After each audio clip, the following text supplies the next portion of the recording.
Good evening. Today I would like to talk to you about the documentary Discovering Bigfoot by Todd Standing. A few people have asked me about it because it comes up on Netflix pretty prominently, and a few people who are casually into Bigfoot and family members have asked me about my opinion. I told them it's very mixed. So let's talk about it today. I have some strong feelings about this in a few areas, so let's break it down.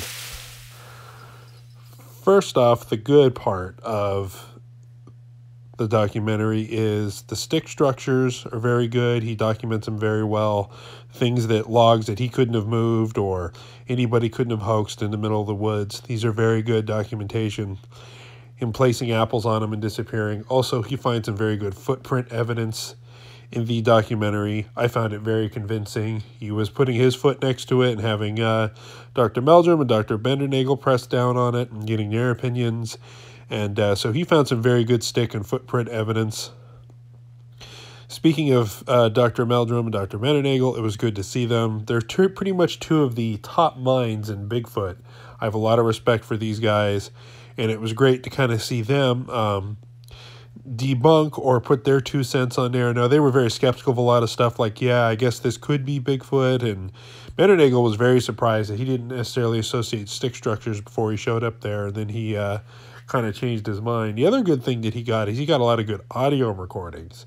He got a lot of good stuff at night, and also some good video footage of them taking apples, although it's pretty ambiguous. And I think, as you'll see later on, there's some trust issues in the authenticity of some of the stuff that he's presenting. So, the bad. He presents these pictures that, out of all the hundreds of descriptions of Bigfoot I've heard, I've never heard him describe the way that he's presenting these pictures as authentic. People have referred to this one as the Muppet, and I see why, because the skin seems to have a certain type of fuzzy tone to it, and it looks like an Eskimo with the protruding eyes. Then you have this one here, which is a lot closer to what people are describing that he claims is a Bigfoot. And it even blinks his eyes real slow. And when was the last time you saw anything blink slow? But nothing else moves on the face during the footage.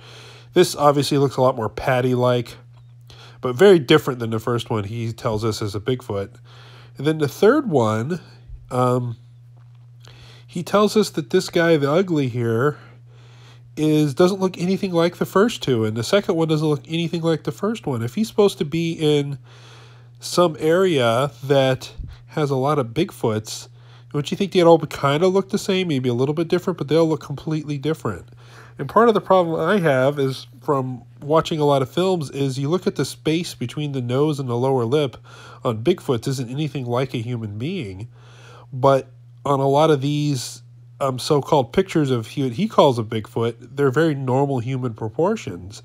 And that throws me off because that's one of the dead giveaways if you're looking at it. Now, here's a composite I found online that looks supposedly like maybe Todd Standing himself is the one inside the mask.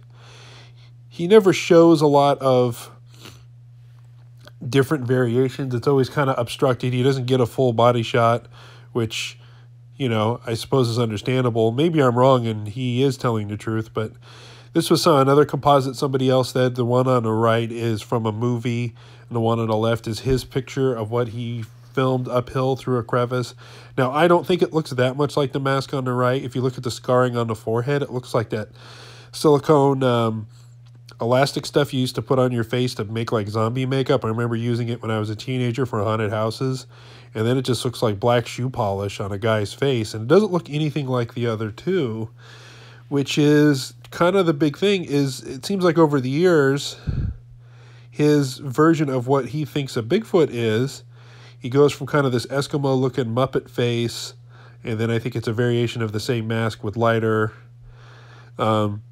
features, but I've never seen any primate really with a flat face that has these kind of protruding eyes that don't blink, or they're just there with no pupil.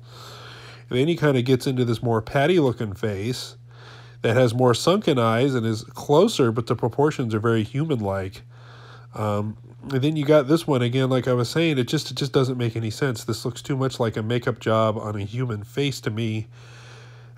So, in conclusion, for me personally, if somebody out there is trying to has good evidence, good solid stuff. They're in an active area. They're having apples stolen. They're recording it.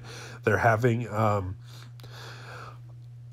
audio being recorded. They have footprints. They have tree structures. To me, that's astounding evidence, because these things are so elusive. You go out of your way to hoax it, and it seems like he didn't even research what Bigfoot looks like, because if you're going to make a mask or a puppet, those don't even look anything like what other people are describing. Now, I will say, if for some reason he brings in a body, or he proves that those were real Bigfoots, I will eat crow, and I will say, I'm sorry, I was wrong. But for me, I am totally not convinced by his photographic evidence. They're too clear. The only one you see is the furry-looking one that looks more like Patty. You see it blink, but it's kind of just got this slow blink, and you don't see any of the nose. On any of these, on the first two Bigfoots, you don't see anything like... You don't see the nose move or the lips move or anything like that. On the second one there, you see its eyes blink like very slowly, controlled. It looks animatronic. And then finally, the all black face one, the one that looks like it's got shoe polish, just looks like a guy with, latex prosthetic makeup and black shoe polish on its face. I mean, kind of a frightening image, yes, but why would they look so different? Even if he was within a few hundred miles from each other, bears don't look that different from each other. I understand an East Coast bear and a West Coast bear, black bear would look a little different, and humans look different, but they don't look that different, from one looking like a Muppet Eskimo to one looking like some kind of a gorilla-skinned humanoid. I just don't see them being that different in such a general close area. So I have a hard time believing. If you guys want to watch this documentary and see for yourself, go for it. It's good to see Meldrum. It's good to see Bennernagel. And I know they had some real sightings when they were out there.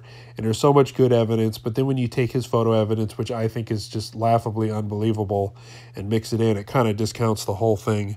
So anyway, that's my opinion on the Discovering Bigfoot documentary. If you have a Netflix account and it's there, or somebody has it, watch it. If you're going to buy it on Amazon, I would say it's not worth it unless, you get a couple people to throw in some bucks and have some beer or something. But it's definitely not worth going out of its way for. Anyway, more to come this week. Please like and subscribe. Hope you guys had a good Christmas, and New Year's a few days away, so hope you guys have a good New Year's. I'll talk to you later. Bye.